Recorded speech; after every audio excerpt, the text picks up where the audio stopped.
आज सकाळर 10टी बड़ खबर। आसिकार संसदीय क्षेत्र को नहीं बढ़ुची चर्चा। वर्तमान सांसद पुणी टिकेट पाइबे ना नुआ मुह आणिबे नवीन सरकार। शिमिलीपाल प्रबल शीत, तलकु तल खसुची पारद, बरफ पलटि जाउची काकर। पद्मपुर अशोकनगर पड़िया जमुची सांस्कृतिक आसर। रंगारंग कार्यक्रम भरपूर मजा उठाउछन्ति दर्शक। सुरक्षित नुहे बारवाटी स्टाडियम गैलेरी।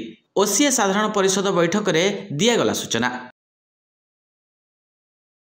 सुंदरगढ़ में मर्मन्तुद सड़क दुर्घटना 5 मृत्यु। सदर थाना तेलेंडी निकट में ऑटो को चापिदेला हाइवा। कटक मेयर को फेसबुक अकाउंट हैक। साइबर थानार सहायता लोड़िले सुभाष सिंह। हॉस्पिटल को बीएमसी 50,000 फाइन। सर्वसाधारण स्थान में अलिया आवर्जना फिंगिबा पड़िला महंगा। भुवनेश्वर यूनिट 6 अंचल थिबा मॉडर्न हेल्थ केयर विरोध में 50,000 टंकार जोरिमाना लगाई बीएमसी। संसद आक्रमण को नहीं दुख प्रकाश कले प्रधानमंत्री।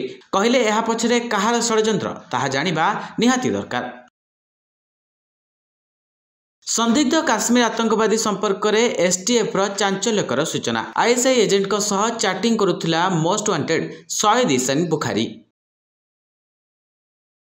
अन्य महिषी ठारू अलग चिलिका महिषी। क्षीर में रही प्रचुर परिमाणर ओमेगा 3 भली उन्नत धरणर फैटी एसिड। आज सकाल 10टी बड़ खबर को ये रखुछु।